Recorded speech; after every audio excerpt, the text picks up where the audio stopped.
What's up guys, Magic Knives here, and in today's video I'm bringing to you a whole entire video on my current Airsoft collection for 2022.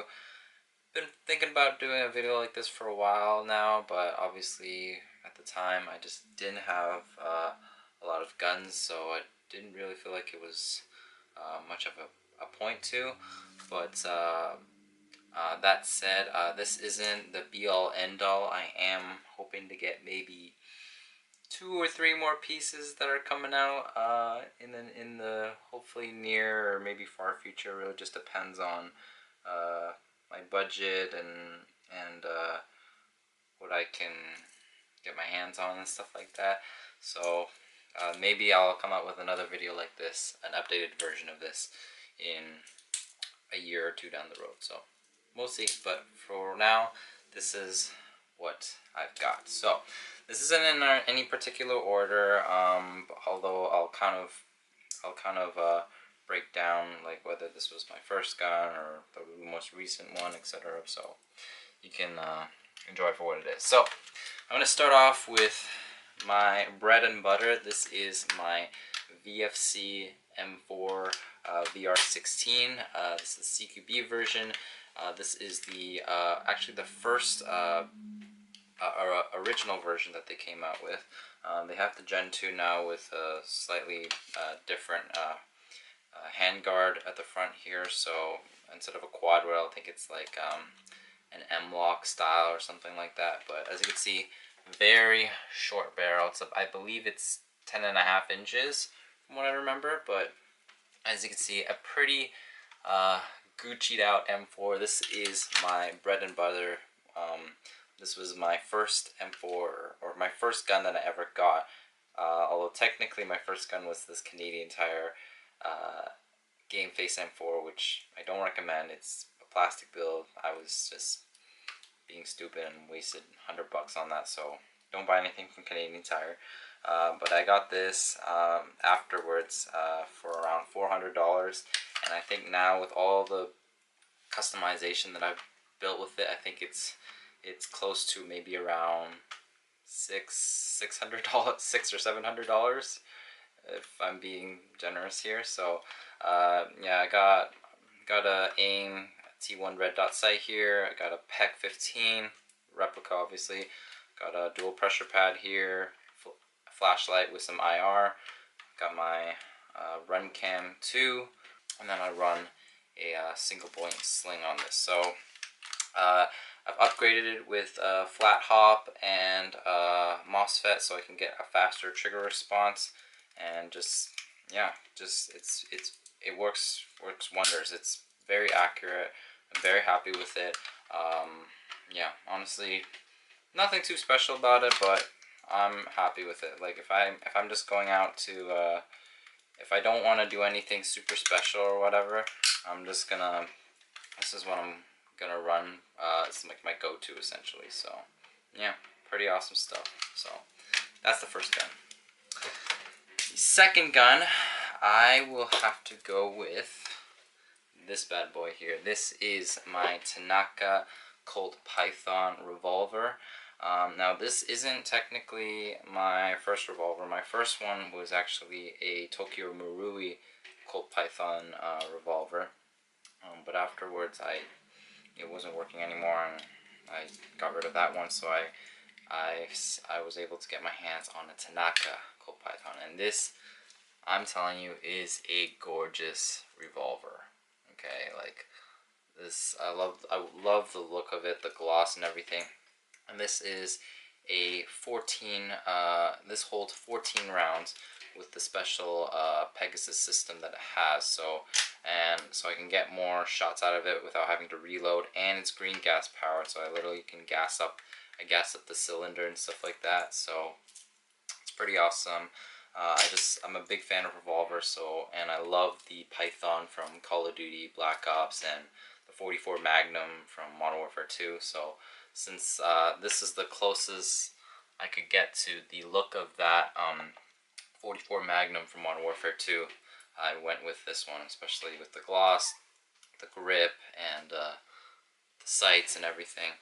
By the way, guys, if you want a review or see my reviews on these guns, and as well as videos of how I set it up, more details on that, I'll leave all the links down in the description in this video. So whichever gun that piques your interest, I will leave links down of my reviews and set up videos for it, so you can check that out for yourself. But otherwise, yeah, really awesome gun. I'm really happy with this one. I don't use it that often, only if I'm in a really bad situation, I have to switch to my secondary, then I will do so. But I always get complimented on this because this is just a sick looking revolver.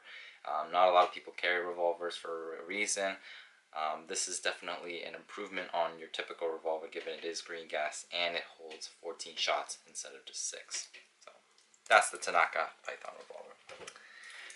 Next gun I will have to go with or show you guys, is my VFC USP9. This is also another Call of Duty inspired gun that I was a big fan of when Modern Warfare 2 and Modern Warfare 3 were at its peak.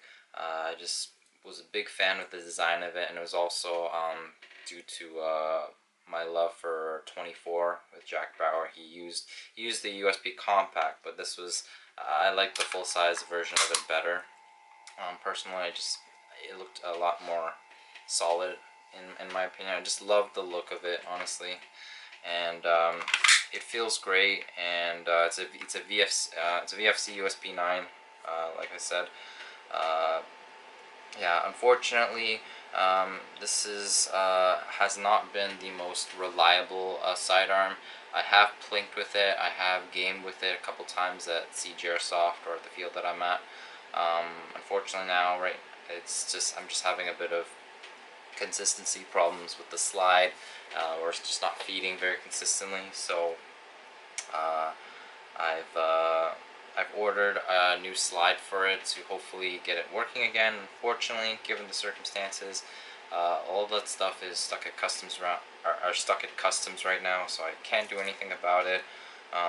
They said it could take up until at least Christmas, as I'm speaking right now, to indefinitely, which God forbid if that happens, or worst come to worst if it gets seized. So nothing I can do about this right now. So right now it's just the wall hanger. But if it weren't for the reliability issues that I've had for it, for the times that it has worked, I really enjoy shooting with this gun. So yeah, that's the VFC USP9. Next gun I will go with will be this one right here. This is my LCT AKMS. Now, this is actually my second AK. My first one was a SEMA AKMS. However, after a while, I was just dealing some issues with the safety and stuff like that. So I decided to upgrade to a LCT. Now, unfortunately, it wasn't as great of an upgrade as I had hoped. I did have some problems in the beginning when I first got this, because when I upgraded the trigger to a MOSFET and in a flat hop, I had issues where it just went on to full auto. It burned the MOSFET because the motor was not upgraded. It was a stock motor with VFC or with LCT. So after a couple times I shot it, the MOSFET just burned out and it auto fired by itself, and I had a bit of an accident at home with BBs kind of just going everywhere and stuff. So yeah, not so good. So I had to do multiple trips to the repair shop, and eventually we figured out that the motor itself needed to be upgraded as well, because the motor just could not keep up with the MOSFET, and it was being overworked to the point that it was burning the MOSFET. So that's the unfortunate story with this LCT AKMS. But after some persistent, trial and error of doing so, now it's working really well. It runs very smoothly. I've gunned with this a few times, or gamed with it a few times. The only thing I'm a little bummed out was that I had to As far as adding attachments, I got this LCT AK dust cover, but I did have to make some modifications to it.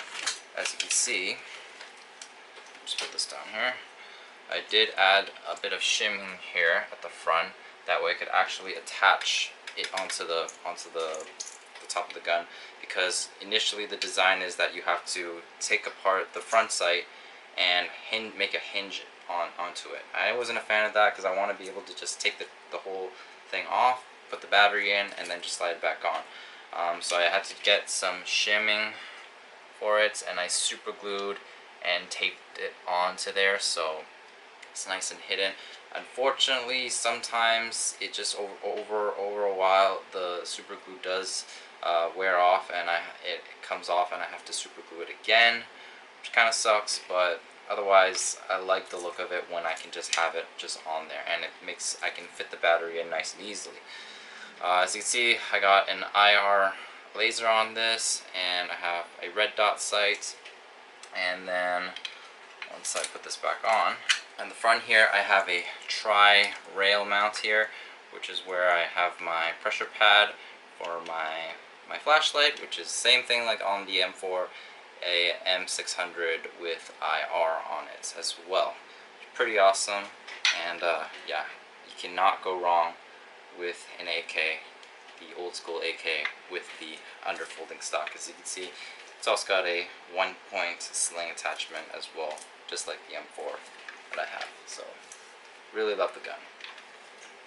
At least now I do, after all the mishaps that I had in the beginning with the MOSFET. So next gun, this is the newest addition to my Airsoft collection or arsenal, and that is my VFC Glock 18C. Due to the circumstances that I had with my USP, I decided, you know what, I've watched Novrich's videos in the past. He had a Glock 18C. It was by Tokyo Marui though, so I didn't want to steer in that direction due to the fact that plastic slide and everything, you're risking breaking, the risk of it breaking and stuff like that. I'm quite a big VFC fan at this point with my M4 and my USP, so I decided to go the same route with the Glock. And I steered away from Glocks for a long time because I just wasn't a fan of the look of it, and I also wasn't a fan of the fact that it doesn't have a safety. I mean, it does, but it's on the trigger, so you wouldn't really consider it a safety per se to some people. But anyways, like, I figured if I had to go with the Glock, I had to go with the Glock 18C, because the more videos I saw of it going full auto and stuff like that, I just thought it was really cool. So, and given the fact that I can't run with the USP right now, and I wanted a semi-automatic handgun aside from just the revolver, I figured this was the best choice for me. So, comes with a 50-round magazine. When I first got this, the hop-up was a little bit too much, so even with the hop-up fully turned off, it was like hopping the BBs and making them sky upwards way too much. So had to take it to the store, get it tweaked a little bit for the hop-up. Now, even with the hop-up off, it's still going a little bit forward, but I turned it up just a teeny tiny bit, so now it's shooting much better now. Even on full auto, it's not very accurate, so you're not going to be, you're not going to be shooting lasers with it on full auto. It's just going to be scattered all over. So it's more for like close quarters if you want to just spray a corner or something like that. Not that I would ever be able to do that in my field, because they don't allow full auto unless you're using an LMG and only doing like 1 or 2 second bursts. Fair enough. I'm not worried about that. I'm more glad that I have now these 50-round extended magazines, and look how much that sticks out. Like, you can literally just grab it here and just take it out. You don't have to worry about dropping the mag like this, because this mag is much heavier, holds a lot more gas, and the fact that you can go full auto with this is just ridiculous. So in fact, here, let me just show you here. Empty rounds, chamber's clear, so don't have to worry about anything, but just show you here. That's semi-auto, full auto.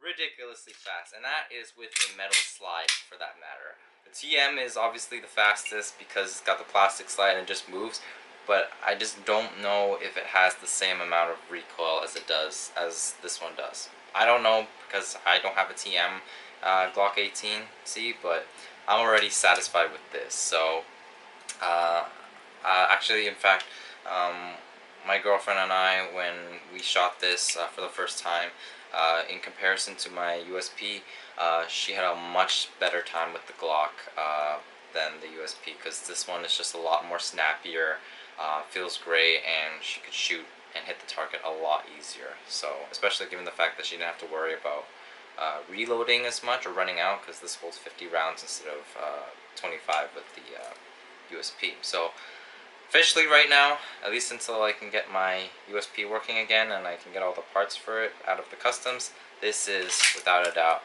my new favorite pistol. So last but certainly not least, it's not even a gun, but I did decide to throw it in here because it is pretty special to me. It's been one of the weapons that I was a big fan of from Call of Duty, given I do knife-only gameplays and stuff like that, and that is my custom 3D built Airsoft Ballistic Knife. As you can see, this thing is pretty crazy. It's all 3D printed stuff from a guy that basically, yeah, he 3D printed all of this stuff. I did make some modifications to this, like adding a safety pin to it and having a little piece of string or lanyard attached to it. That way I don't have to worry about losing the pin. It'll just be there the whole time. And then of course I did modify the spring itself, or at least the spring that I took. I just basically drilled the handle of it wider. That way it could take an AEG spring. This is an M90 spring to be exact. And I also drilled I was able to drill a screw onto the side of it. That way it actually retains the spring, because before you would just put the spring inside and there was nothing to actually retain the spring in. So I actually have two of these, and obviously for safety's sakes I dulled the tip of it, so that way when it's flying out of the air, it doesn't fly straight because it kind of just scatters like this, and I prefer it to be that way because I don't want it to accidentally hit somebody like this.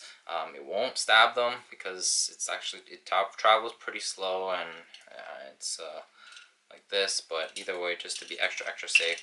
And I also went with the M90 spring, which is the slowest spring I could get, as opposed to M150 that would shoot really hard and it would hurt quite a bit. So I got shot at this point blank, didn't hurt at all, so I'm pretty happy with this now.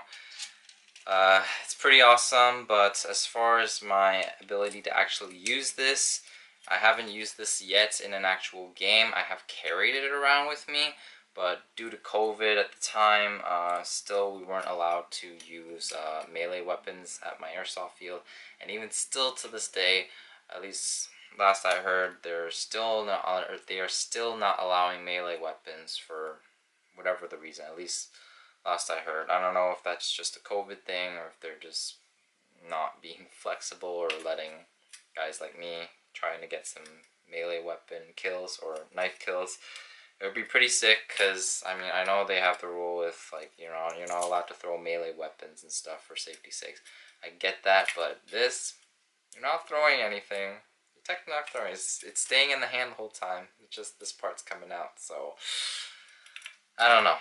We'll have to see. If I get to go again sometime in the fall, it would be really nice to get a kill with this, if they will allow melee weapons again. So we'll see. I do have even a normal plastic knife as well, so I can even dual wield knives if ever we were to do knifing games again, which would be pretty sick. So yeah, there you go, guys. That said, that is all of my current guns that I have in my airsoft collection, or weapons, if you will, for 2022.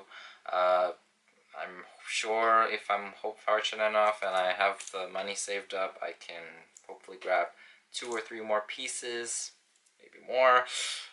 I don't wanna jinx myself here or say something that I regret. But yeah, I don't really want to collect too much, just because I mean I want to be able to use these guns and perform with them. It's not just something for plinking. I want to be able to use every gun that I buy for the purpose of performing well and helping me get some good gameplays and good kills and kill streaks and all that stuff. So every gun, I feel like I only get it if I feel like it's got a good purpose and I can get some good gameplays and perform well with it. So yeah, let me know what your thoughts are in the comments below. If you have questions, definitely leave them down in the comments below. Again, I'll leave links for you guys if you want to see the review videos and the setup videos for some of these guns. But otherwise, thank you guys for watching. Hope to see you guys in my future videos. Until next time, peace out, guys.